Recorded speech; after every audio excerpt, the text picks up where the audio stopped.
Hi, I'm Alison Newman, the co-president of the Alliance for Women Film Composers, and I'm here today with Mandy Hoffman. Hi. Hey, Mandy, thanks for being here. Kate, can you tell us about your project, the name of it, and who directed it? Yeah, Okay. go for it. So I'm here with a feature film in the main competition called Run Amok, Yeah. directed by N.B. Mager.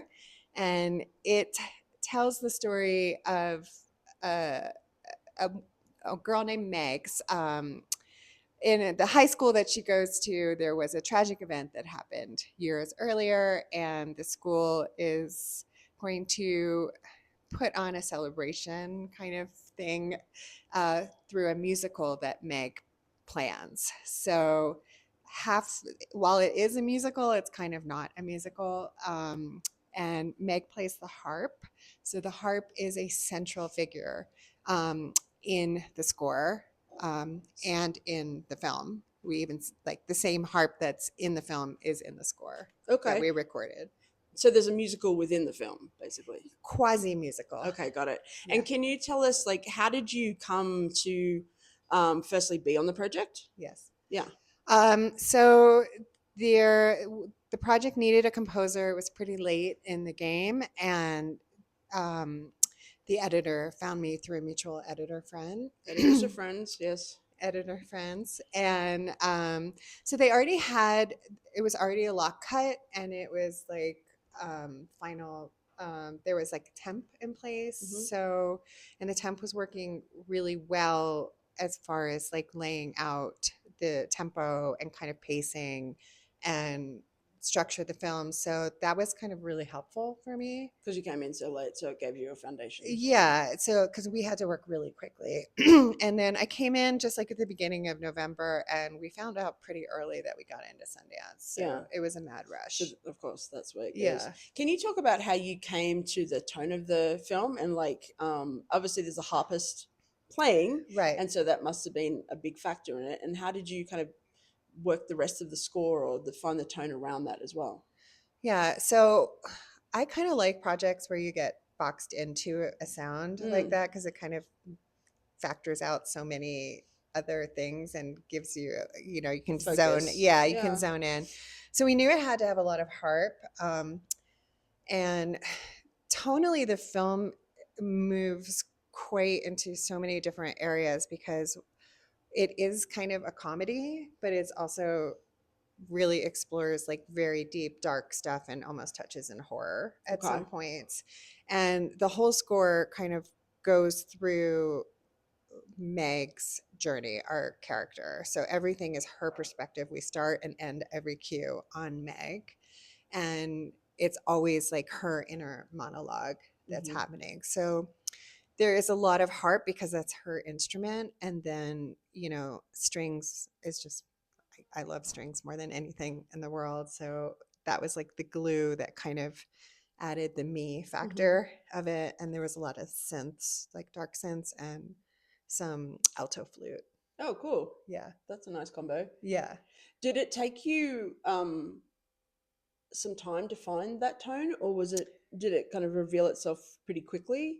We had to move fast. Yeah. So you didn't have time to So in the overthink it? opening cue, which was quite difficult, is like very long, and there's these narrative beats that kind of happen, not obviously in the film, but in Meg's mind.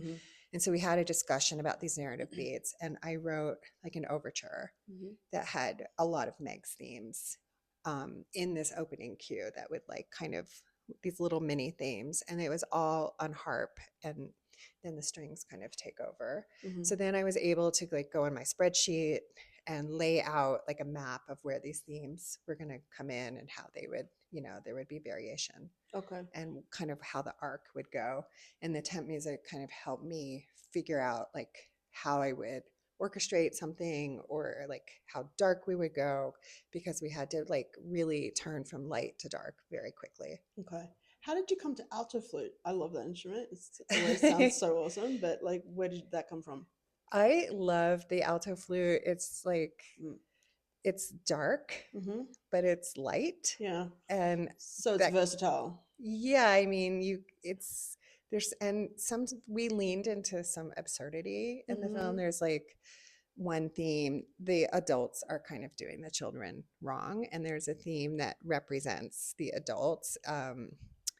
And I just like doing I use like some prepared piano, and the alto flute would just be like stuttering, doing this uneasy kind of stuff. And I worked with Ashley Jarmack, who's amazing, on that, and the harp doing a very odd waltz. Oh, interesting. Okay. Yeah. And were you putting the flute through effects as well? Sort Or of. is it mainly like Sort just of. the So there was like techniques? two versions of the flute. The flute was kind of like a side character that I Mhm. added in. It's mostly harp and strings and synths, but um, sometimes the flute would play straight, and sometimes it would get, as Meg kind of, as the absurdity kind of Okay. gets crazy, we'd run it through like delay and Yeah. reverbs, and Yeah. the same with the harp too. The harp, I Okay. used a lot of delay and Fun things. yeah, some processing on the harp. Yeah. What's a takeaway from this film? Like, did you learn something on this project that Oh you? gosh. I feel like I don't know. I always feel like I learned something on a project. Yeah. I mean, maybe something was. I guess it's like, was there a challenge that you like Well, had the to? biggest challenge was the time, Yeah. and the tone, like the subtleties were so important, and it was very hard to navigate the tone. Mm. Um, I mean, I don't know if I learned anything new because it was so like rapid fire, but I mean, like I developed a new relationship with a Mm-hmm. new filmmaker, and working out our language, that's Yeah. always new every time you work with someone new. Yes. And how to have discussions about this collaboration, because it is a real collaboration, Mm. and serving the story god, because we all serve the story god. So Right. For sure. Well, congratulations. thank We're you. very excited for you and to see this film. So go check out Run Amok. Thanks, Mandy. Hello, it's Alison Newman here with the Alliance for Women Film Composers, and we're here with our friend from the CDC, Shruti Kumar. Hi. Hi. Thanks for being here. Congrats on your project at Sundance. Can you Thank tell you. us what it is? And yeah, just give us a few tidbits about it. Yeah, so I'm here with the series Bait in the episodic program, and it was created and showrun and directed by Riz Ahmed. And in essence, it's about a British Pakistani actor on the verge of a career change, who gets an audition for James Bond, and then it's 4 days of a mad spiral, multi-genre. I don't want to give away too much, but it is all the things. It's all the things, and it's a comedy, but also very dark. Were you when you came onto this project, were you both excited and terrified at like tackling something like this? Well, we both. I mean, Mm. Riz, I know, was working on this for over a decade. I mean, this Yeah, has been wow. a long journey for many people. So when I came along, it was just I think I got a cool vantage point because I came in so much later than so many people in the project. Even our music supervisor, I think, was on a full year before me. So I think I went in just like guns blazing excited, because when I received information about the project, it came with a playlist and this vision, and it was so many different songs Mm. and pieces and vibes and moods, and I loved every single track on the playlist that I just knew my gut. I was like, I have to be a part of this. Mm. And I didn't even know much about the project, but just like from the understanding of the artistic vision and the musical playlist, I just knew that it was going to be something exciting and probably challenging because it covered a lot of ground. And obviously, there's a lot of music license in there as well. When yesterday we talked with you and your music supervisor. Yeah, Kira's amazing. Kira Elwes. Yeah, and so like, how did you guys balance that? Like, and were you playing off some of the music supervision, like some of those licenses, or how did you find your tone around that in terms of score? So it's interesting. The show has very many moods and also very many musical moods. Okay. We have, Lollywood and Bollywood references, because obviously there's a South Asian British So fun. component. There's also obviously James Bond, which is Bond music. Right. And but there's another caveat there, that the original Bond theme was actually a sitar rag, an Indian or South Asian player. And so there was a sense also of this attempt to reclaim Bond. That's a vague, and we don't really know what that means, but just like getting to touch that and bring some of our own flavors and cultures to it was an interesting approach. That being said, I'm not sure we did that. I think, sometimes Bond, you can't rewrite the script, but it was there. We had the South Asian cultural references. We had some like comedic percussion. We also had some orchestral horror type of elements, but it's not really horror. It's hard to explain. So we had like very, very many different genres. Also some pop things, some quirky synth stuff. And Kira was also licensing a lot of music like this as well. So I think in the end, a lot of like the tension and the score came from me, and all of the sort of more fun and bold big swings came from some of the song choices. But it's really hard to say because it was all happening at the same time. Well, it's challenging to pull those things together when you have a lot of big licenses as well, and you have to be that glue, and you have to like pull off those different things, sort of thing. Yeah. So that's always like a challenge. What were some of the most difficult things you had to deal with? I think this is true of a lot of comedy, especially when comedy deals with darker themes. How do you relay tension? And I think this is true in all the departments of the production. How do we give that sense of tension without making it too heavy? And that was, I think, the continual question throughout the whole process. And I wasn't in picture lock, and things were changing constantly because it's so ambitious, and it was good that we were trying new things and it was exciting. But it was never very clear like what the through line was going to be, because we were figuring out the sound as we were going across the board, songs and score. First season too, but first season with so many cool things happening at once, right? I remember Riz, this is one of my favorite things about the score. He kept returning to breaths, and breaths are a lot in South Asian cultural music, meditation. Sufi breathwork is really big. Also, breathing is a tension type thing. There's so many connotations of breath. So I think the word breath came up so much. And I remember I was trying to breathe in my microphone at some point to try my own breaths in cues. And I was like, this is not working. I mean, I do breathe, but this is not what we're going for. Well, maybe I should learn. I probably should learn how to breathe a little better. But and I think at one point I even texted Riz, can you send me some breaths? But everyone's busy. And then my father is really, really into breath work, spiritually and just health-wise, scientifically, like all these things. And I remember texting my dad in the middle of the night, 11th hour, trying for a delivery. Hey, Dad, I think this is your time to shine. Can you send me some breaths? And my dad sent me like this WhatsApp voice file of a ton of different breath patterns. That's amazing. And then, I'm just like chopping them up in different cues, running them through filters, delays, pedals, just to like create different atmospheres out of the breaths. And it's funny because as things were changing around, the orchestral score was in there, the synth score is in there, the songs are in there, some of our sort of more Lollywood, Bollywood cues are in there.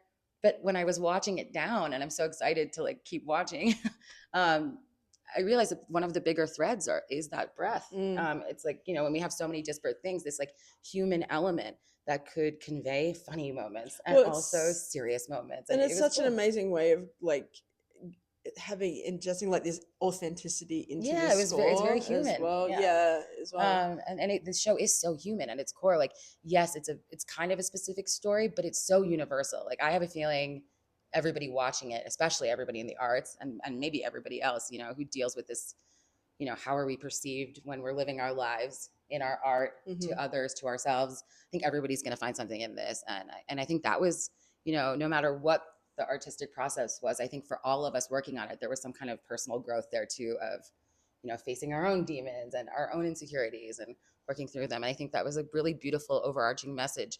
And there's a lot more about this show too, but I do think one of the greatest things about the show, despite how challenging it was at times and how ambitious it was, and I think we nailed it, or at least Riz definitely nailed it. I think when there is a story that is so important to everybody working on the project, and everybody sort of has this understanding that everybody just wants it to be great, no matter how tough it got sometimes, or how much trial and error there was, everybody just wanted it to be really good because the message was so important. So I'm really hoping that translates to everyone. And I'm excited for everybody to watch it. I love that. I can't wait to see it. And when will we be able to see it? And what platform? It comes out March 25th on Prime Video. Excellent. Yes. That's very exciting. Yes. So everyone look out for it. Thanks for being here today. Thank you. Bye, guys. And have fun at Sundance. Thanks. You too. Okay, bye. Hello, Alison Newman here with the Alliance for Women Film Composers, and I have Natalia Tsupryk here. Hi, Natalia. hi. Welcome to Sundance. Thank you. Congratulations. Yeah, thank you. Tell us about your film, what it's called, and yeah, give us a little rundown on it. So it's called The Lake. It's in the US documentary competition. And obviously it's a documentary. And well, basically I don't want to spoil it, but No spoiler alerts. yeah, exactly. But like it's about the Great Salt Lake Mm-hmm. basically running out of water Okay. and being potentially very dangerous for the people around here. Mm-hmm. So, but yeah, that's all I can say. I think at Okay. this point, yeah. Fair enough. Very good. When did you come onto this project, and how did you come onto this project? So the director Abby, she reached out to me more than a year ago, and then I started like throwing bits here and there. I sent like my old music, and they used it as temp. But like the actual work started probably like beginning of November Mhm. last year. So I had like 2 months to do it. Okay. And what's the tone of the score, and how did you find it? And give us a rundown of like what it sounds like.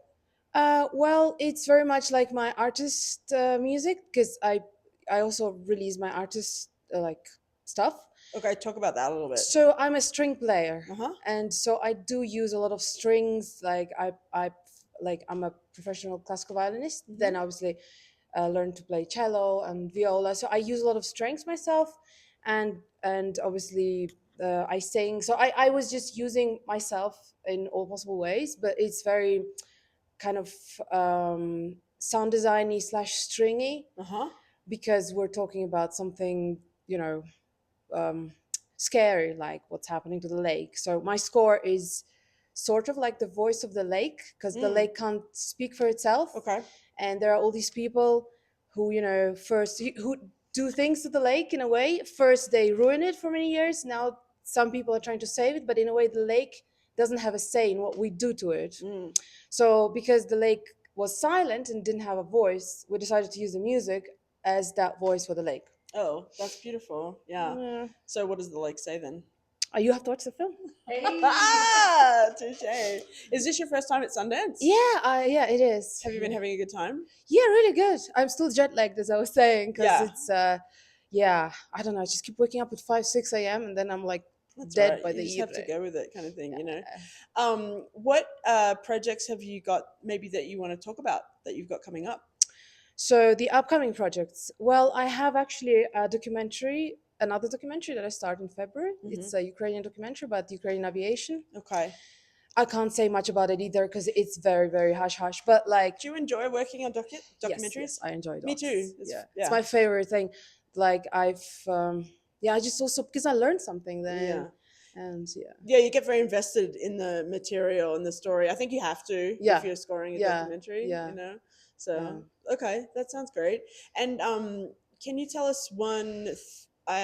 let's see, one thing that you like maybe learned from this project that you did, like either about your own work process or something that I don't know, a discovery or something that you learned in scoring this film? Well, I definitely enjoyed it, even if it was over the Christmas and New Year's and everything. But that's how it is if you do it for Sundance.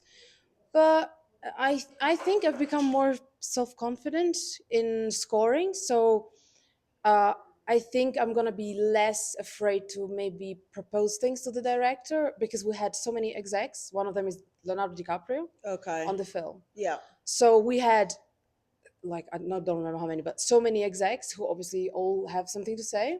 An opinion. Yeah. And were they weighing in on music a lot? Well, they were definitely giving their mind about everything. Okay. So and because music was kind of like I was doing music while they're changing the cut and it's always changing, like like it always is. There was always this feedback, and I think in the future, I think by now I will be less scared to kind of maybe propose things on of my own because like at the end of the day I'm the composer of the film, so I know maybe how music should work, so I can propose things instead of just following feedback, you know what I mean? So I think I'm gonna be more maybe out there a little Confident, bit. yeah, Yeah. in just putting your ideas forward. Yeah, like I mean, it's a balancing act, isn't it? of course, Yeah. but like if you just follow orders in a way, sometimes it's good to express your opinion, and then they will be like, oh yeah, that actually works because I had that, like I had that with Abby, with the director, Mm-hmm. and I think the best like cues were the ones where she would be like, oh, this is this feeling here, can you recreate it? And I would be like, what if I do this? And then she was like, oh yes. So like, Right. So she it's just more needed to hear some things and like a different perspective. exactly Yeah. like it's just more creative, and actually the result is better. So Yeah. at least for me, like Right. Just was the score was the film temped at all? Was it just with temp my with your music, just with your music? there were Okay. a couple of tracks that then they put in kind of late, just for the like for the rhythm and stuff. Right. But most of it was my. Did you find yourself fighting with your own temp tracks?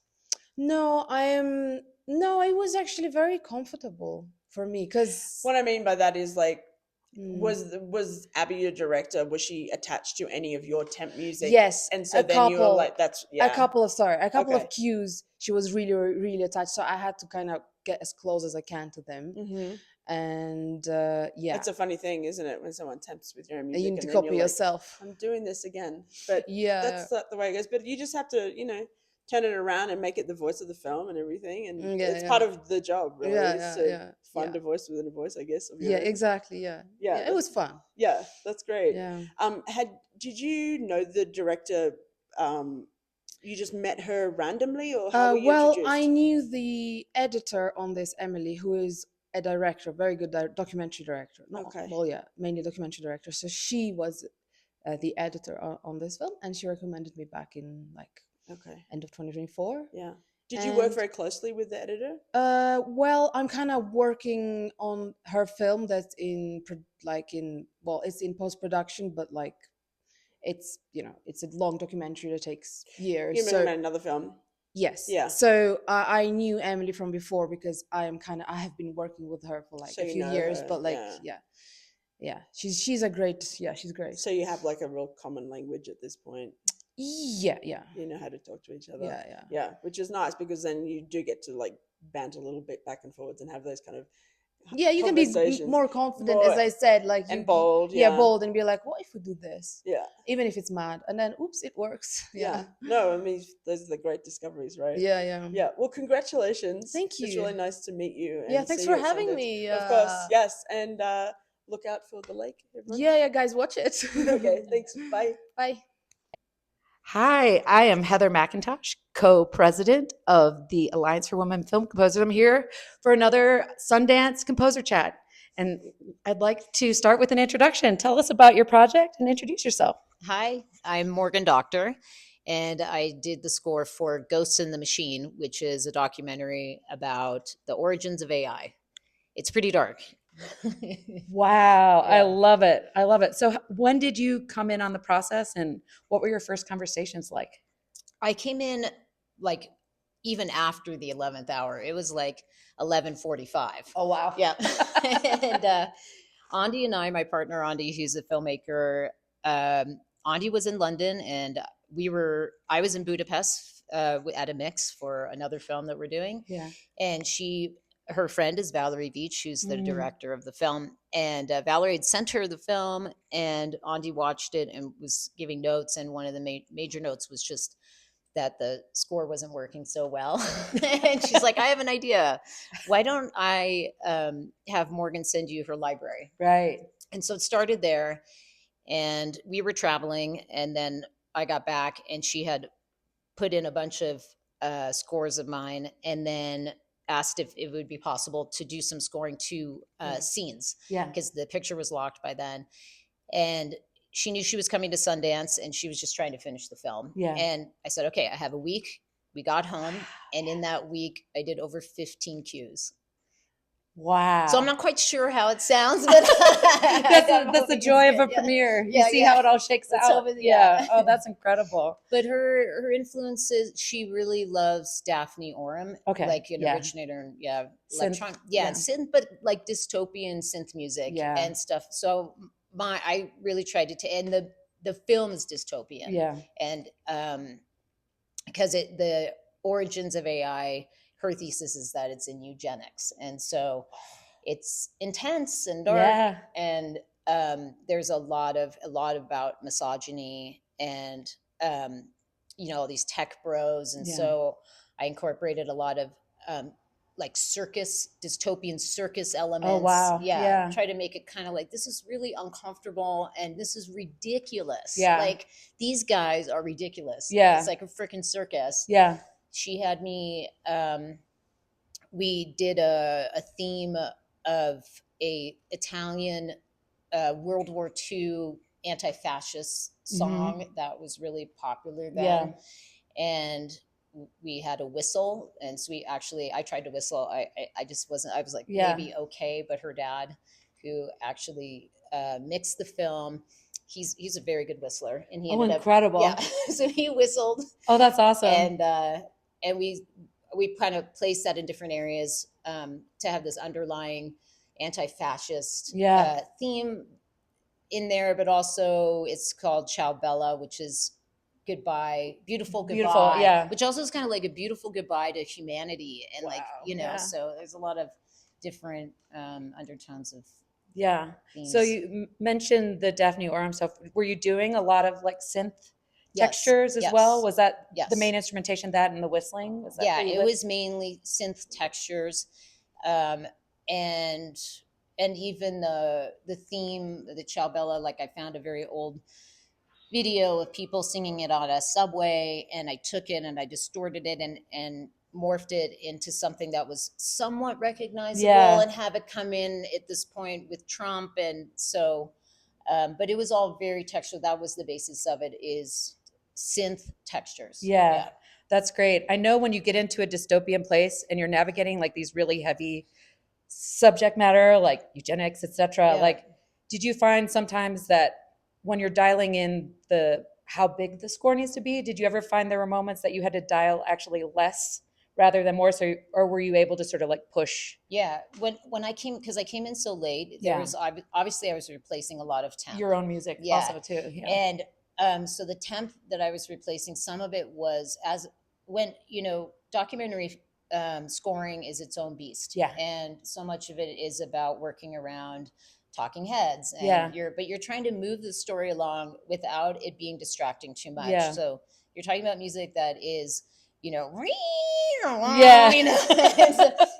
trying to create something that's uncomfortable but is not too distracting. Right. So I think that's kind of like, I kind of had to dial back the Daphne Oram stuff a little bit, but keep with that a bit atonal. Yeah. Yeah. Now, I know since you were so quick into the final stages of this project, I know in past projects and collaborations, you're there from the very beginning, I imagine, with, your previous long-term sort of projects. Yeah. So how is it different? Did you just feel like it was straight up viscera, or like, would you compare like other documentary projects with certain people in your life? Yeah. Well, I've been fortunate enough to score 8 documentaries with my wife, Andi Toner. And you're absolutely right. I come in very early. Yeah. Even when filming's happening, sometimes I'm doing sound on set. And so I'm there with the people, and I'm coming up with ideas because I'm with the subjects themselves, and we're talking about it.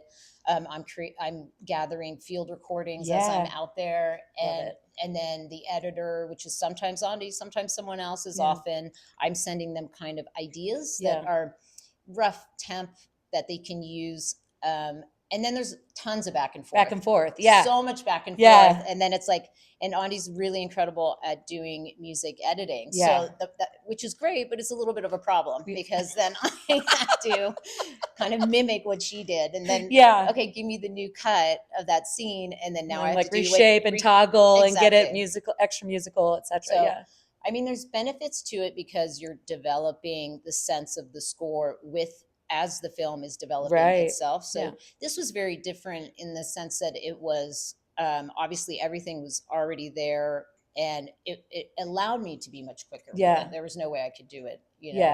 With that same. Oh yeah. In a week. Yeah. So I guess one last question for you is like, is there anything specifically with this project that you found you learned as a composer?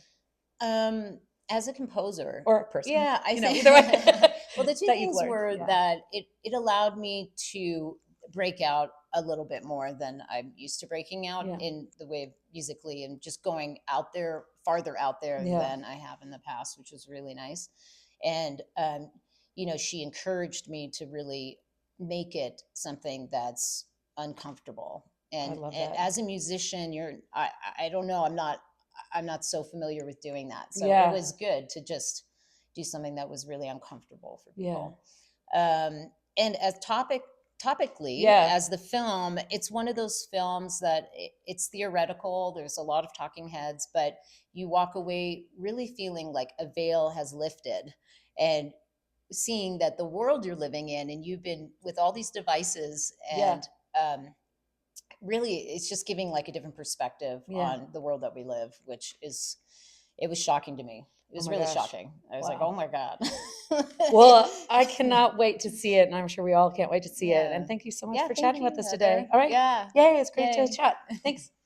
Hi, everyone. I'm Shruti Kumar. I'm on the board of the Composers Diversity Collective, and I'm so happy to be sitting here with my friend, Khari Mateen. What's up, y'all? Khari Mateen here. Yep. Congratulations on your premiere here at Sundance. Appreciate it. Janie Elliot Against the World, right? Yep. Janie Elliot Against the World. Tell us a little bit about it. I was reading about it, but in your words. So it's it's after Martin Luther King assassination, Jane Elliott went to her elementary school, all white children, and segregated them between eye color. Mm. And she tried to give them the experience of what segregation felt like, as well as this discrimination. And so she did that study, and it was a film that came out in the 70s. And then from there, she just continued to just advocate for, other communities. And it's so hard, right, to try to talk about some of these issues across demographics, right? Yes. To kind of universalize, And struggle. then, even to this day, she's still rocking for the cause, and she's 90, which is wild.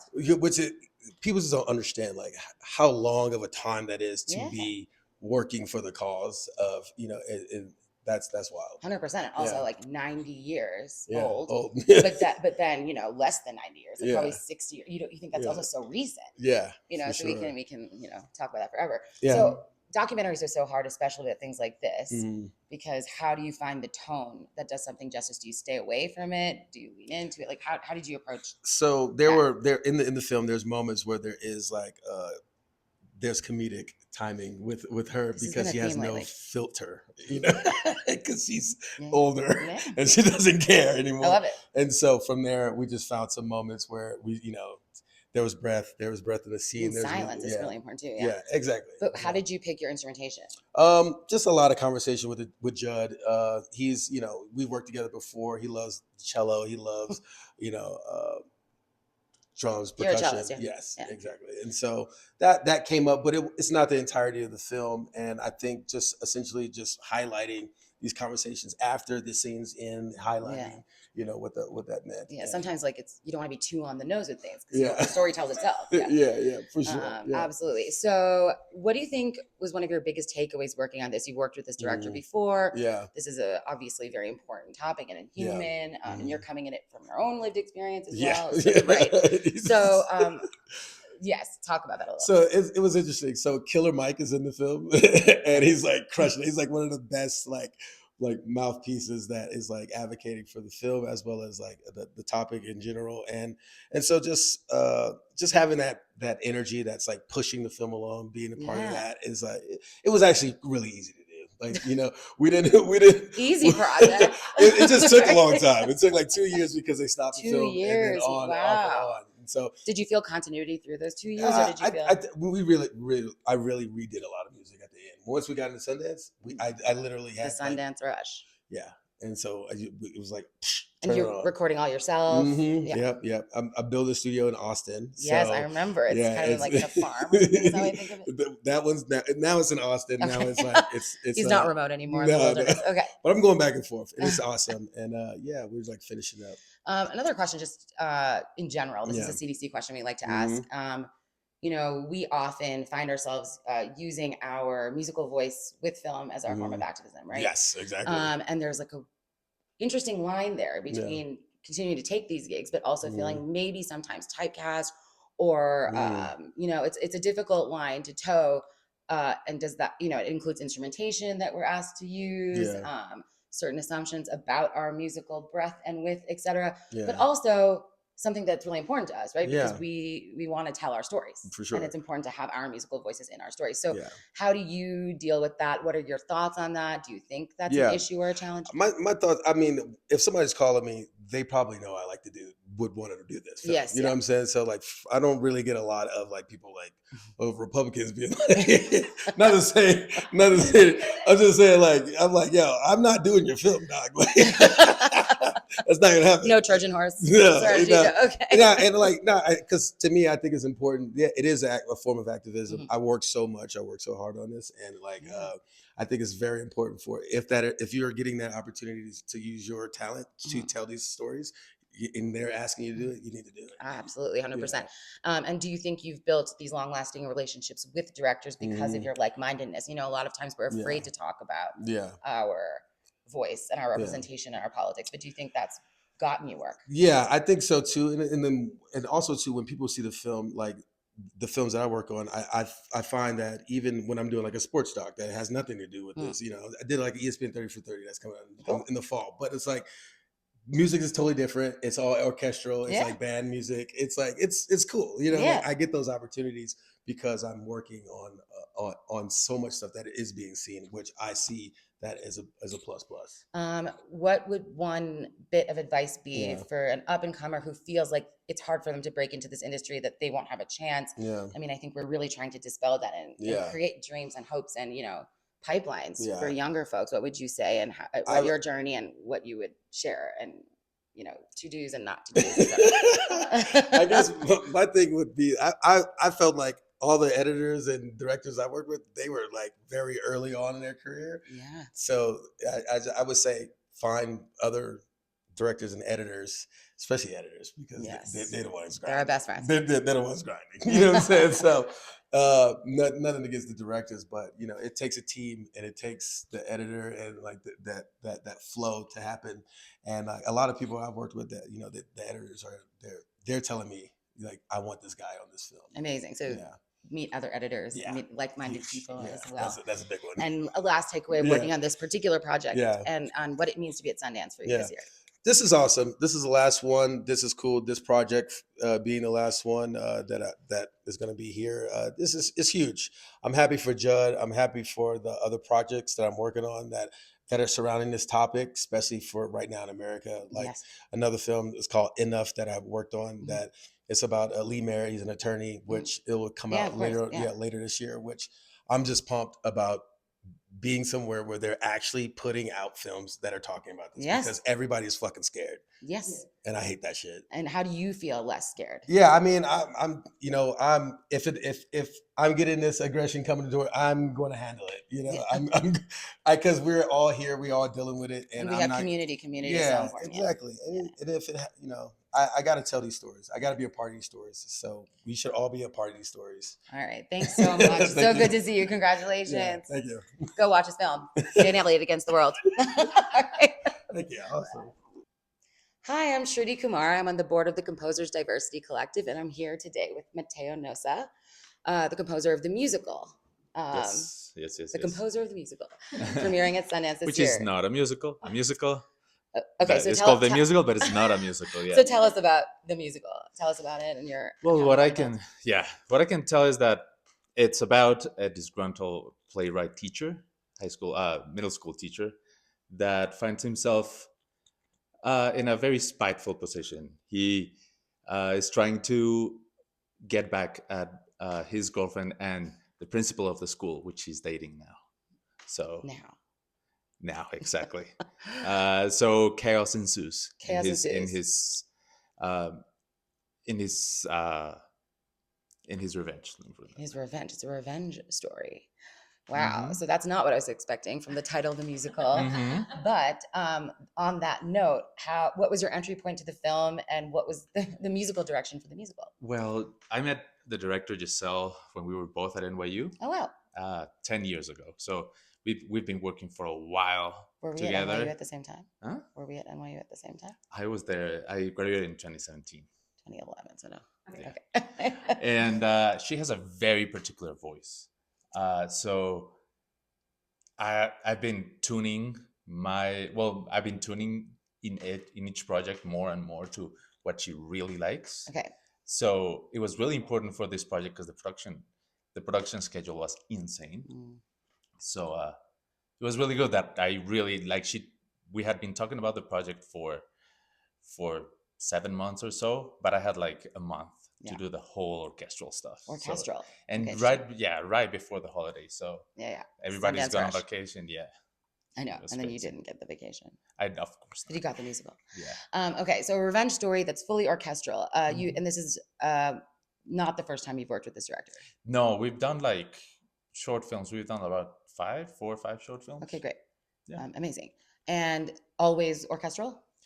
So you knew the palette? Always with a bunch of like, that is the language. She likes to be dramatic, and her voice is very powerful and very stylized and very defined. So orchestral is always there, but I use also a lot of electronic to twist things. And this happens also in the musical. Okay, beautiful.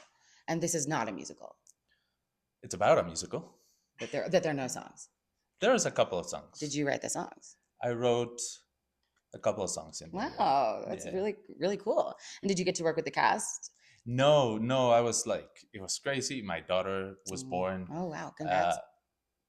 My daughter was born like about a week before production started. So I was in the phone in the delivery room telling Giselle, I cannot deliver this today. Like, something else is getting delivered immediately. Yeah. So it was okay, so orchestral, orchestral is hard with independent films. So how did you deal with that? Was there a budget for real instruments? There was definitely a budget, but not much. We really had to make do with a small budget. So I recorded in Mexico. I didn't record a full orchestra. I recorded 7 strings, some woodwinds, flute, clarinet, trumpet, and horns. And we doubled with samples. We a little bit of samples, but we doubled the instrument, the takes. Yeah. And we used special mics and in a beautiful room that kind of make things feel bigger. Yeah. So with that restraint, with my team in Mexico, it was awesome working with them. They were really, really tuned in what I needed. Okay, so a revenge story with live instruments and a big voice, right? Yeah. So what was the direction that you got musically? I know you already had a communication with her, but what do you think stood out about this film in terms of, is there comedy in it, or is it just dark? Yeah. No, it's all comedy all the time. Okay, It's about a big theme. Yeah. Dark comedies this year. Yeah. The direction we got from the beginning was all through through Dogs, the main character. So he thinks he is an amazing playwright and he doesn't deserve to be in the high school, right? So so we wanted to capture this dark, almost like aspirational thing. So we went in through a Hitchcock kind of lens, very Herman, very Goldsmith. That's so fun. So I got to study those scores for 4 months before I actually started writing.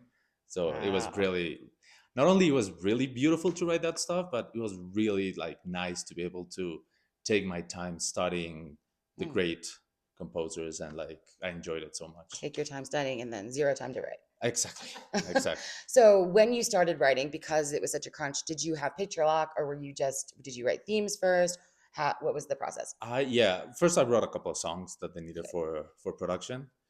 And then I started writing some thematic materials, some textures, some voicings in the orchestra that I thought were going to work. Some of them did, some of them didn't.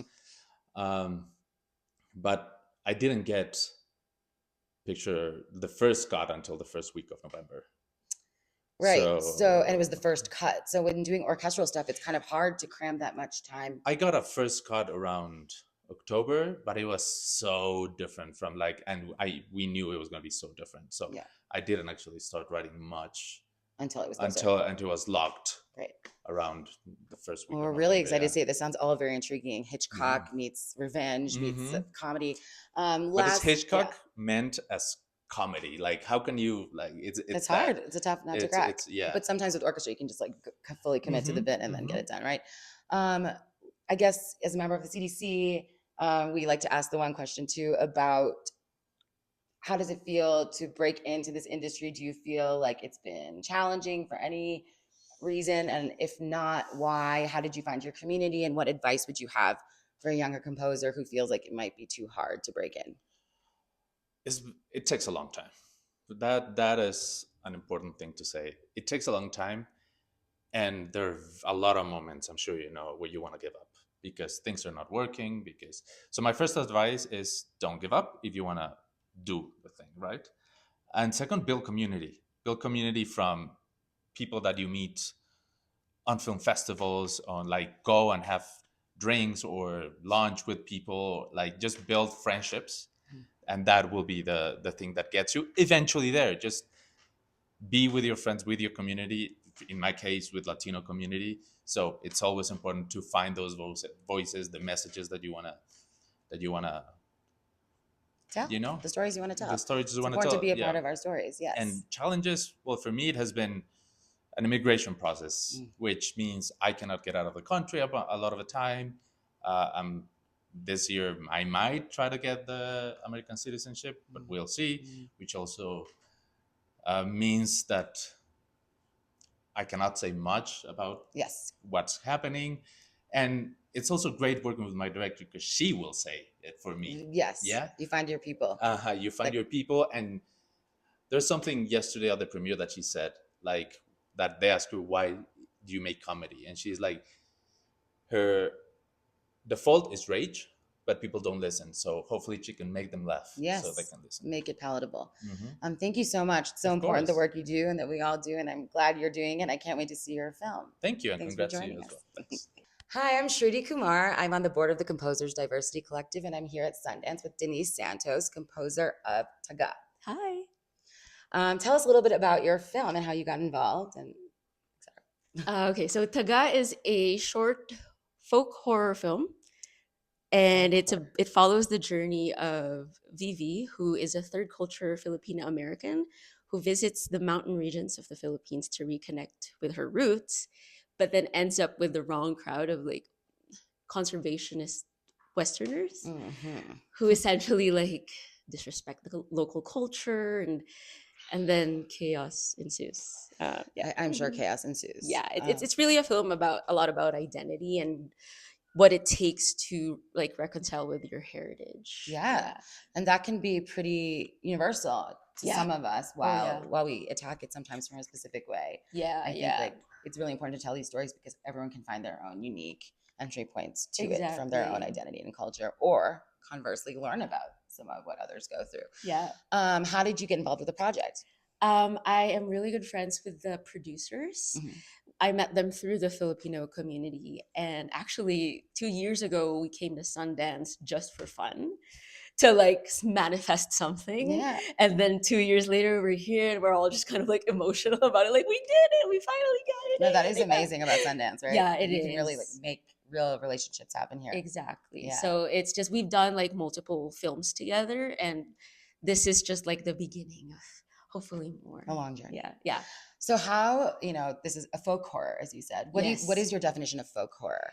Well, it's based on a lot of like, it's got local like mythology in it. So it's got a monster, a little creature that like, I don't want to say too much about the monster, but yeah, so it's based off of that, and the story, that's sort of like what moves the story. So yeah. And how then did you have to translate that musically? There's like many things that I wanted to have like themes for. So there's the monster, and then there's the protagonist, obviously. There's the local town, and then there's the Westerners, the foreigners, the visitors. So for the local town and the monster, I used recordings that I actually had from that exact region that I recorded like a decade ago. And it was like the perfect time for me to use these samples and use it to represent the tribe. Wow. And also, funnily enough, in the when I got the cut of the film, there was some diegetic music happening, and it was like a live percussion group just playing, just being themselves and just playing in the village, and they kept that in that scene, and I enhanced it. And percussion and rhythm is a big part of our local pre-colonial music. So I also like utilized those rhythms into the score. It's interesting because I've had to do this both with Indian stuff and also actually in New Orleans. I did a project and there were bottle cap tap dancers in the background too. And I'm not from New Orleans, but when you have these diegetic sounds when you film, did you have to deal with anything about using that? Like, did you have to go talk to people and ask for permission, or was it just inherently allowed? It was inherently because it was already in like the live sound. Right. So they got clearance, like it was cetera, just exactly. I mean, that's really cool then that you got to incorporate the sounds of the people in your score. That's really, really, really cool. Were there any challenges doing this? Trying to create themes around old culture while making it new as well? Honestly, I didn't find it hard because these questions are the questions that the film was asking are the same questions I ask myself, like musically, like representing my country, but I've been away for so long. So it's like a lot of my practice over the last 10 years has been in LA. Yes. So it's like this film asks about identity, about being part of the diaspora. So I feel like it was just so natural for me to lean into. Yeah. Like what is my Filipino sound, but what is my like more these are the questions. Universal sound. So I feel like we just really gelled easily. And my director, she also gave just wonderful notes and direction. So it was great. So what is a wonderful note? She really tells me like what emotion she's going for. Because there are certain times with other projects where it's like they're unsure, they're exploring it, but she knew exactly what she wanted. Yeah. Amazing. Yeah. And it's a short. Do you think it'll maybe try to become a feature? Yeah. Yes. I know we don't want to jinx it, but which would be really fun because it sounds like these are already such fun musical seeds, and getting to expand it and live with it for longer might be great. What was your timeline? I think I had 2 weeks. Yeah. Which is the Sundance conversation never ceases to amaze. Are there any great takeaways from this that you want to share? Yes, actually. And it is part of the message of our film, because towards the end of it, our main character, so she's with a conservationist group, right? But towards the end of it, she finds herself participating in the local practice of burning the crops because that's how they survive. That's how they justify this, right? So this juxtaposition of like her having to do this, and it's against the reason she's there. And my director told me the way to score this scene was to like have it be peaceful and content, which was like so against my instinct of, oh, she's burning. I mean, any fire you see, you'd feel terror or grief. But for her, it was content. And to me, that really, the message that it was giving me was that when you're trying to help other communities, you have to listen to like what they need and how they want to be helped. Yeah. So that was the biggest takeaway for me, and I carry that with me. Oh, that's amazing. And lastly, a question we like to ask with the CDC especially is, it's important for us to tell our own stories. And as you said so well, for some of us, our cultures and our stories span many cultures and stories, right? I mean, if we're children of immigrants or if we've lived in other countries for a long time, our voice is many voices. So like, what is American? What is being an immigrant to America, or anywhere really, or, spanning multiple cultures.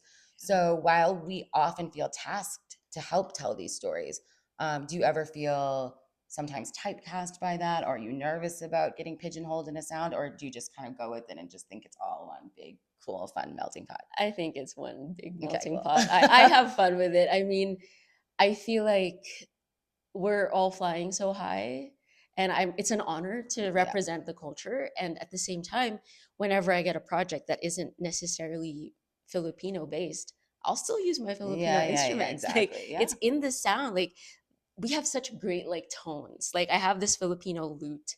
It's a 2-stringed lute. It's kind of like a sitar where one is like a drone, and then you only play the one string, and it sounds amazing. It's like it sits so well in a mix. Why mess with the sample when you got something exactly cool? Like I've played it in like Alaskan Bush People, which is like Western Americana, Totally. and it fits There's so well. much Yeah. cool stuff. Yeah, exactly. Like, That's we can do amazing. so much with the tonalities of our ethnic instruments. Absolutely. Yeah. It's like amazing to me how much we can blend. People Yeah. think we have to keep things so separate, but Yeah. everything can coexist. And it music keeps things can help us show interesting. that. Yeah. All right. Thanks, Denise, so Thank much you for coming. so much. Congratulations on your film. Thank you. Hi, I'm Shruti Kumar, and I'm on the board of the Composers Diversity Collective, and I'm here with Suad Bushnaq, composer of American Doctor, here at Sundance, premiering this week, or already premiered, actually. Tell us a little bit about your film, how you got involved. I know this one's quite involved, so at your leisure, and we can keep chatting about it as you go. Do you want the long story or the short story? Start with the long, and we'll navigate it. All right. So back in 2018, I attended Hot Docs while 7 months pregnant, and I decided to hide that because I was at the very beginning of my career, and I was adamant on not letting pregnancy stand in the way. So I went to Hot Docs dressed in a trench coat, huge scarf, massive handbag, strategically placed, and I did the whole 10 days. And I met this amazing producer at the time named Po Si Teng, and we were part of the Brown Girls Doc Mafia, and we had a lunch together and a picture. And 6 years later or 7 years later, we met at TIFF again. We remained friends on Instagram, and then we met at TIFF this past year and reconnected.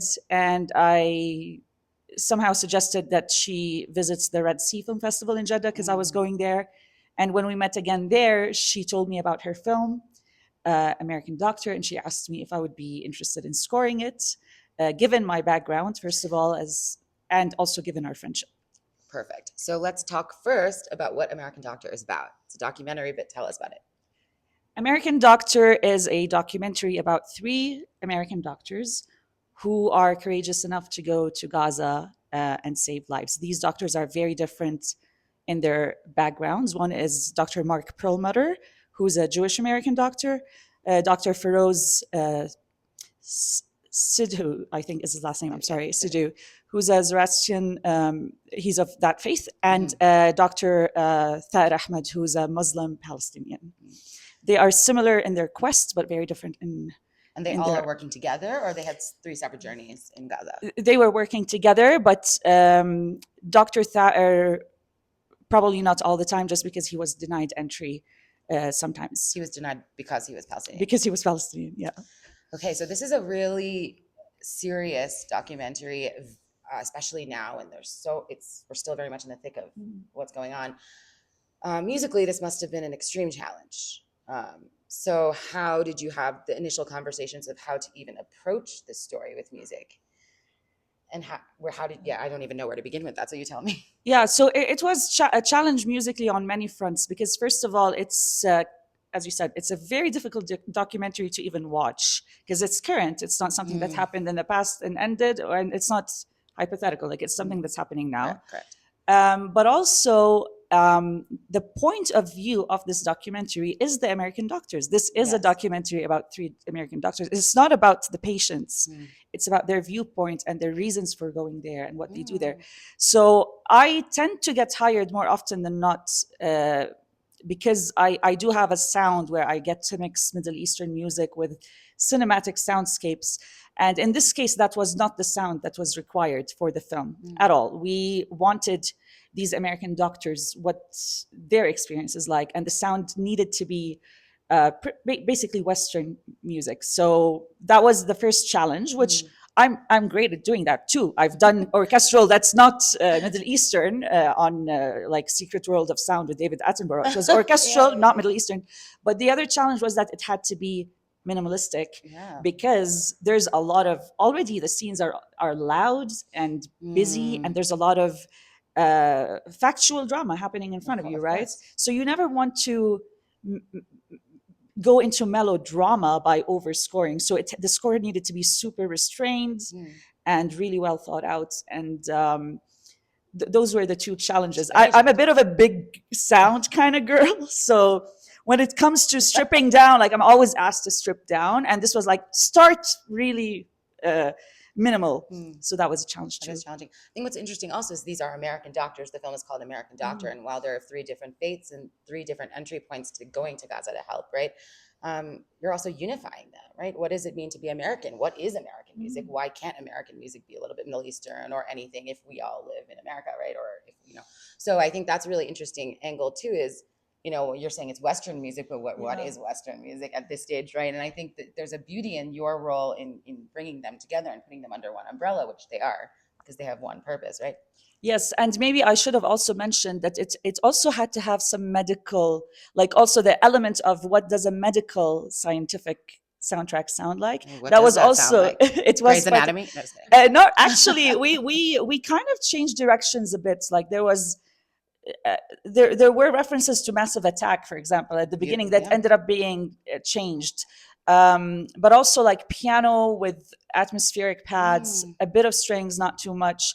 The music needed to sound current and contemporary. That's the one thing. And we wanted to also avoid tropes of like, lush strings or something like that. I love those personally, but this was not the sound that was expected for this film. Yeah, with serious subject matter, you don't want Exactly. to. I mean, I think about this with news too all the time. When I think Carter Burwell wrote an essay about music for war news, and how so much of that is so difficult, bombastic, and or not, right? Because how much do you want to sway the audience, and what does sway the audience, etc. So those were the challenges. What was a highlight? I love challenges because they actually test your patience, first of all, and then they test your capacities. Every time I'm presented with a challenge, I force myself to do something that's out of the box for me, and I feel that I learned something new. Like the nice thing about this documentary is that I learned that I can write music that is mainly atmospheric, electronic, not orchestral based, that could really sound good in the cinema. I should mention, by the way, that I did not score this documentary on my own. I did bring in 2 additional writers, my brother Kamel Bushnaq and my assistant Henry Mitten. We were on a super short timeline. There was a lot of music in this film, and they are also well versed in this musical language. So it was a nice kind of group effort to get the film where the soundtrack of the film to where it needed to be. And for me, I'm territorial usually. Like I do everything myself when it comes to films. This was the first time I actually collaborate with 2 additional writers, and it was also a beautiful learning experience on how teamwork sometimes is amazing. And celebrating as a team is amazing. Film is about teamwork too. Exactly. Actually, now that you mention it, it's 3 doctors and like then three musicians. Exactly. Okay. Lastly, the CDC loves to talk about this a little bit because it's a very broad but important and difficult question sometimes. We are trying to be a part of telling our own stories, right? We're trying to diversify who gets hired to do the music for stories. Often we are tasked and willing to help tell our stories musically because it's our form of activism. But also it can be a tricky double-edged sword sometimes, or tricky waters to navigate if we feel like we're only getting a certain type of role or being assumed to only write a certain kind of music. What are your thoughts on this? Again, I guess that's not really a question, but these are just topics we talk about a lot and try to address in the CDC. So what is your take on that, and how have you felt in that area of your career? I mean, one example that comes to mind is the series I did, which is Secret World of Sound with David Attenborough, because I had to kind of prove during the pitching process that I can write music that's not Middle Eastern inspired. And sometimes some of my cues that were totally, the ones that I had written previously, that for me did not sound Middle Eastern, somehow came off as sounding Middle Eastern to the producers. And I'm like, but that's not a Middle Eastern instrument. That's actually like a cimbalom, and it's used in Italian music. But there's that labeling that like you look a certain way, your name sounds a certain way, then obviously what you write is inspired by your own culture. And I'm not even Middle Eastern music trained. My training is all in Western classical. Yeah. So I think that's why organizations like the CDC. Did I say the acronym properly? Yes, I did. Like Composers Diversity Collective are great because we need to also be mainstream and show that just because we look a certain way or have certain names doesn't mean that our music necessarily belongs. Not that there's anything wrong with writing from our own culture. I love doing that, and I'm always happy to do that. But also, don't pigeonhole me in that Yeah. category. And like what you said, you were trained in one thing and people perceive it as another, but also what is Western music? What is our music? If we have lived in countries for a long Exactly. time, I was born and raised in America. You're a full-grown American. But And if I sound a little exactly. Indian, then what's American sound like Yes, now, yes. right? We have so many immigrants and different kinds of people in Yeah. all of these countries now. So who's to say? Who's to what's say genre? what's exactly We what don't what need does any American genres sound anymore, like? right? Down Yes. with genre. Exactly. And that's why, like, when you talk about things like there's this concept of, like, not in film in particular, but like concept of world jazz, it becomes like a blend of ethnicities, because It's lot of music. it's just music that doesn't really follow a specific ethnicity or a specific tradition. Suad, thanks so much for joining us, and I'm so excited to see your film. It's so important, and thanks for sharing it with us. Thank you for your great questions, Shruti. I'm Heather McIntosh, co-president of the Alliance for Women Film Composers, and I'm here with Celia Hollander, and we're going to talk a little bit about her upcoming project. You want to let us know? I'm Celia Hollander. I'm so happy to be here. I feel so welcomed here immediately. I'm here because the film that I scored, Union County, premiered yesterday, and it's been a blast. That's awesome. So at what point did you come on the project? When did you? They reached out to me quite early, or almost a year ago, actually. And so I became acquainted with the whole world of Union County, which actually started about 7 years ago. The writer-director, Adam Meeks, made a short called Union County. Maybe it had a different title, I'm not entirely sure. And so that's like where the process started. So when I became, started talking to them, I had some time to understand the whole world and the whole project. Yeah. So what were your But first... I didn't start making music until the fall. Okay, incredible. Yeah. So what were some of your first conversations when you were talking about music with your director? That's a good question. I feel like there is an emphasis on not being manipulative. Just like a value of letting the audience feel on their own terms. Yeah. The film is very heavy. Yeah. It's quite intense subject material, and any audience member already knows what to feel. Yeah. So it's kind of like it's sensitive in that way, and the film itself is also very sensitive and patient. And so I think there were talks about like giving space for that, and the role of the music was definitely to like be there with the audience versus like pushing people into emotional states, which is something that I love to do. It's so interesting to think about the role of the composer to like be so much an active part of like the empathy meter, and it's like, when are you pushing a scene too hard, or like, but it can be so delicate like that too. I feel like with this score, especially in this film, a little bit goes a long way. You don't want to make anything too over, you don't want to push too hard. So you are... But as a composer, my inclination is sometimes to do more. Because you also are a composer artist away from picture as well. I mean, even though when I've seen you play, there's been audio and visual element. Oh yeah, often. Totally.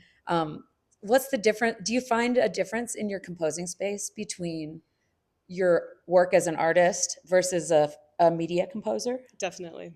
What would be some of those things that you find different between the two? In my own work, I am the dictator. I make sure that every little bit of control is controlled. That's a funny way to say that, but I really enjoy having full control in that compartment. At the same time, if I did that all the time, I get bored of myself. It is, a lot of responsibility in its own way. And then film scoring or media scoring or, any type of collaboration, the project is bigger than myself. Totally. And there's something so valuable to being like, that does go back into my own work too, of like being part of something that's so much bigger than my own world. And with that comes collaborative relinquishing of control. Yeah. Fully. Yeah. You know, to a healthy extent. And that's exciting. I mean, every composer knows that you end up making things that you wouldn't have known that you were going to make necessarily through that collaboration. So I feel like I need both. Yeah. When I'm scoring, I'll still make music for myself, even if it's not like going to be released or anything, just to kind of center who I am. Oh, so you keep them going, like you are able to, you do your film. Not and, at the same time. Okay. So, but just sort of that's kind counterbalance. Of confusing. Oh yeah. Yeah, there's a counterbalance where I like to make sure I remember what I might be interested in. Yeah. Oh no, that's beautiful. Yeah. But then that also fuels me to be ready for collaboration and open to that winding road, because sometimes it is a journey. Like you think it's going to be one way and it ends up in totally different terrain. Yeah. Talk a little bit about the instrumentation or textures that you use for this film.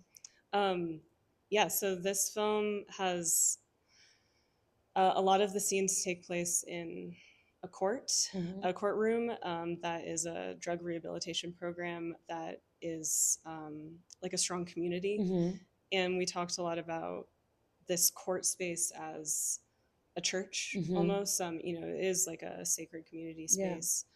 So there are some like nods to liturgical instrumentation. There's like church organ drones. Cool. Like a big thought process or theme in this film is the idea that I think there's a quote by Johann Khari that the opposite of addiction isn't abstinence, it's connection. Wow. And I don't know if that quote was exact. No, but the idea that the cure isn't just, you know, sobriety or those numbers. It's about replacing that with what you're missing, which is connection and belonging. So this film, like musically, is guided by that, where the scenes that are more hopeful or have more progress are these like tight cluster harmonies with horn sections, or like a small jazz horn section. And so it's like these like hopeful chords, like no instrument is isolated. It's like they're to like do the connection. Exactly. Yeah. And they're like great. in harmony. All the like chord clusters are like close together, like no big like jumps around. And then the scenes that are more despairing are usually like a solo instrument, like a piano or a cello, or just more isolated. Yeah. Did you use were you manipulating a lot of these sounds, or were they the true, I know that sounds weird, but like were you through composing? Were you processing? Yeah, it was a little bit of both. It was a mix of live instruments and like VSTs. And I always think that like all acoustic sounds are processed or manipulated, like whether you're manipulating it to sound I don't know, symphonic or concert hall, which tends to get passed as like non-manipulation, versus like if you're making it sound like something that it, you know, pushing it out of the realm of its limits, then it sounds manipulated. But it's, you know, we're all putting it into the computer, we're all putting EQs on it. Yeah, whether it's extended technique or it's like really big reverb or, you know, something. Nothing is pushed outside of the realm of like what it's supposed to sound like. Kinda, oh, totally. Yeah. That's great. Is there anything from this project in particular that you felt like you learned as a composer or as just as a person with the film? Both, maybe. That's a good question. I've scored 4 films now, and each time I'm like, oh, I've figured out so many more lessons. I'm ready for the next one.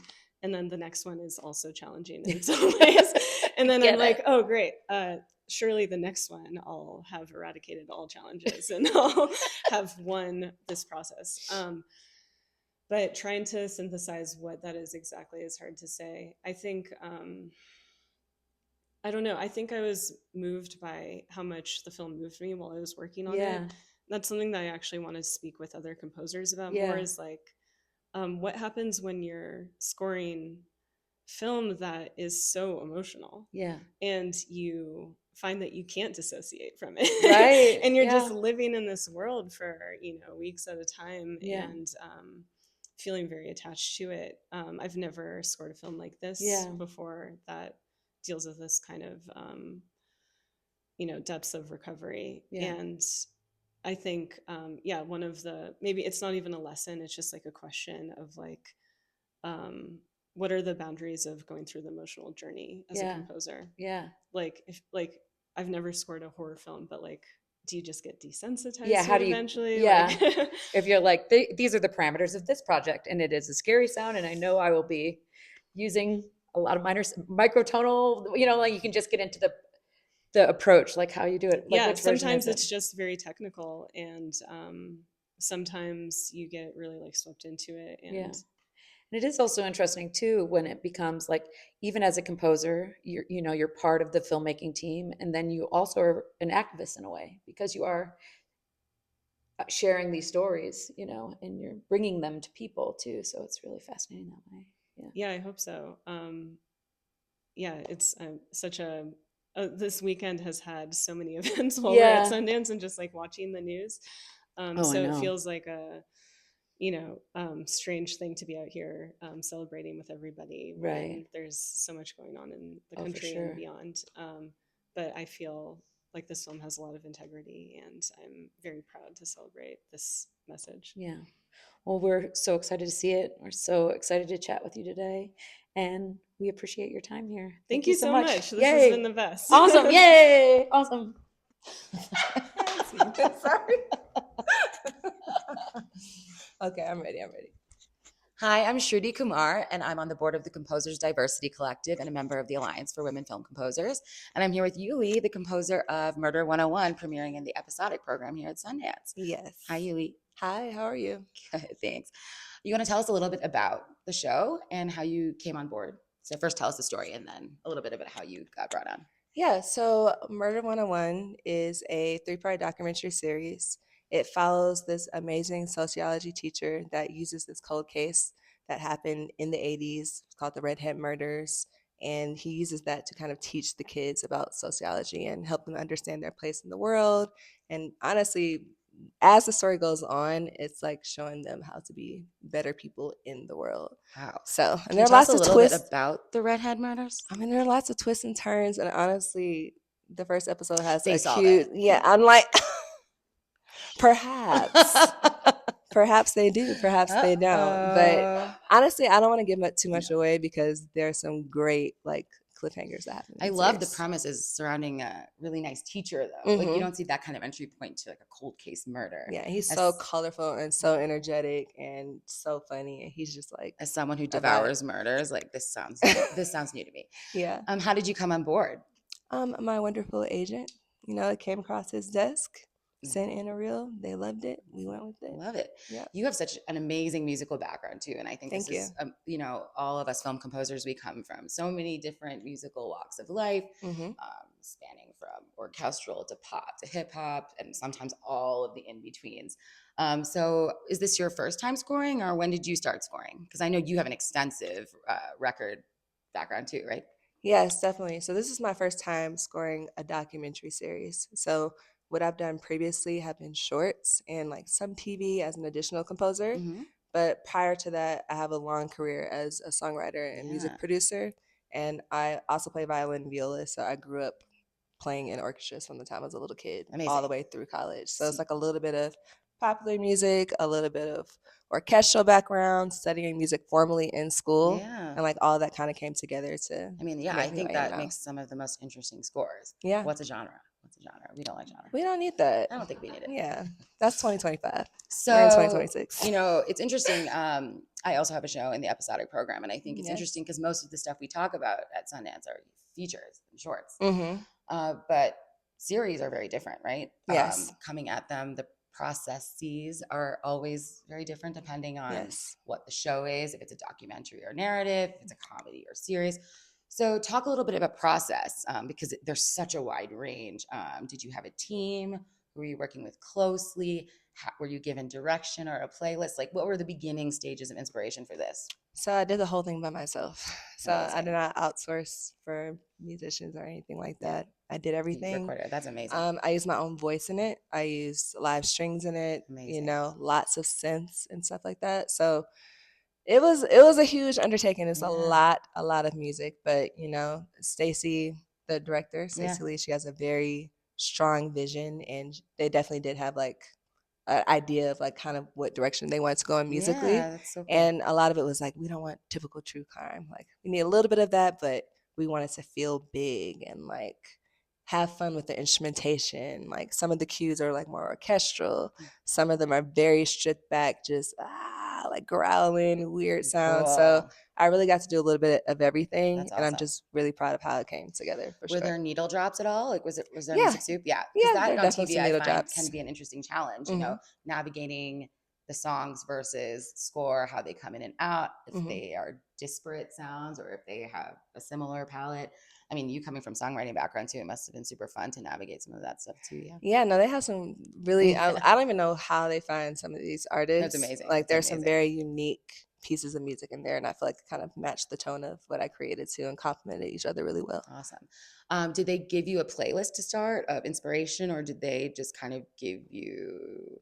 I mean, it can really range. Sometimes they're just like, this is the vibe," and you're like, "Vibe, check. Okay, let's try a bunch of ideas." Yeah. Did you start like that? Like, how did you start the process? Yeah, definitely with like a playlist. Like Yeah. they had like a cue sheet with Oh, these are our vibes amazing. for everything. Sometimes we don't even get that. We just Yeah. put the playlist and like go to town. Which was nice. That was very Yeah. helpful again because it was just so much music. So it was Yes. nice to have kind of an idea of what Structure. direction to go in. But then, you know, I wanted to put my own twist on it from Yes, there. as you should. Did you find that you had to do multiple versions of things, or because TV again, it's just always puzzle piecing till the end? I feel like. Yeah. Did you have picture lock at the beginning? No, it Yeah, was a that's moving, breathing project Oh, for yeah. sure. There are only a couple times where we really had to dig in and be like, all right, guys, let's get on the same page with what we want to happen with this. Yeah, it's You important. know, but then there was another, you know, a lot of other cues where they just really trusted me, and I felt so good to be like, Yes. oh, you love it Trust already. is I good. don't have to edit anymore. Like you got it, you know. So it depends. Like there are just moments in the story that were super important that just needed to be held in the right way, Yeah. and those are the ones where we spent the most time kind of needling through with each Yeah. other. Mhm. I mean, documentaries are so interesting too, I think, because you're dealing with real, living, breathing subject Yes. matter, and music can make us feel so many things. And when we're telling a real story, Mhm. sometimes people can get really scared of music, right? Because Yeah. you don't want people to feel the wrong thing or create bias in the Mhm. audience. So did you ever have to worry about that? Because of course you're talking about a murder. It's not funny, but it's a murder. But Yeah. also with this charismatic teacher and students, Yeah. right? So that's a lot of interesting variables. That was the biggest Yeah. challenge is you're watching these high school kids, and they're typical high school kids. They're doing Yeah. TikTok dances. They're, you know, scenes where they're going to prom, hanging out with friends, and it's juxtaposed to like these gritty murders that happen. Yeah. And like a lot of the victims in the story, unfortunately, were, you know, prostitutes, runaways, people who have really difficult lives. Mm. So you need to kind of honor Mhm. that story and also honor the story of them being kids trying to figure this Yes. out. I So mean, it was a delicate balance. it sounds musically, challenging, but I'm really for excited to sure. hear what you did. Oh, thank you. This may be a hard question, and Ooh. but also a Okay. fun one. Do you have a favorite cue Oh that my you wrote for this, or like gosh. what's okay? Maybe not a favorite. They're but all my one that you're- babies. No, go ahead. Exactly, they You want me are to your choose? babies. No, I But do like, have is there some. one? You know, this also changes for me as a project goes on, especially with the series. But is there a cue right now at this point in time that you're like, we did it, we nailed it, I love it? And can you talk a little bit about that and what the ingredients were in that? I would say one of my, there's so many. I know. I'm just going to choose one. Yeah, just go for it. This is the cue that's kind of like the introduction to the town and the world, and we get to know more about the teacher too at the same time. So Wow. you're seeing all these gorgeous like landscape shots of like the town. You're seeing the people in the restaurants making food. You're seeing the kids. You're seeing the school. Like it's kind of setting the stage. Mhm. And I had a lot of fun making that one because I just got to go like all the way full Yeah. orchestral horns, Wow. like gorgeous melody that kind of shows it's like basically what I had to do is make it feel like, wow, we're in this place, but then something's happening here. So there's like a So little fun. bit of like sinister energy that has to kind of cut through, but you also want to like, you know, like literally it looks like this. Like you look outside and you're seeing this gorgeous mountain, you want to Yeah. hear this beautiful epic music, but then also we're here to talk about the murders. Yeah. Yeah, you know what I mean? We're here to talk about the We're murders. here I to mean, talk about the that's murder. tough. So I always think true crime is tough. Yeah, so that's one of my, and it will be in this. It's in the first episode, Oh, so I'm excited cool. to see and hear it in a theater. Yes, and it's amazing. pretty I'm early excited on. for you to hear it as Yeah. well. So talk about using your voice a little bit in cues, I because love everyone using does my it voice very in differently. cues. So what's your Mhm. process of using your vocals? I mean, anytime I have like a vocal pad, that's when I use my own voice, and Yeah. I've done it pretty much through all of my scores. So now I'm like, let me just try to make that like a Your thing. thing, yeah. Do you But layer your I voice? layer Yeah. myself. Yep, I layer, I stack, and I just kind of like manipulate it with lots of Amazing. plugins We and love stuff that. like that. So I can't wait to but hear your yeah, music. oohs, ahs, and like in this one particularly, like kind of guttural, Ooh. like kind of sounds kind of mixed in there too. So excited to listen to this. Yeah. From a general perspective, especially coming from and having a lot of songwriting and production background, right? Yes. And then going into scoring, what are the biggest differences, if any? I've gotten this question a lot too. Like, do you think production and songwriting and scoring are the same or very different? How do you do them all? They're Okay. super different. Composing is way more technical. It's way more technical. There's more variables at play. So I just feel like when you're in with the artist writing a song, depending on who the artist is, they might be very open, and you can just literally just steer the ship and do whatever you want to do. And it's just a very free form. This is more like, okay, I have a specific story to tell. Yeah. The music needs to honor the story, leave space for the dialogue, leave space for people to kind of get into the story. And it's just different. Picture and music is different than just music, in my opinion. Yes. So I feel like it's very, very technical. And I have producer friends that want to get into composing. And I'm like, hey guys, like I'm up at like 2:00 working on this cue, like the cue version 5. They're like, what? Some sessions go till like 2, 3 in the morning. For sure, but they're still like, wait, you're still on that one? I'm like, yeah, I had to go back in.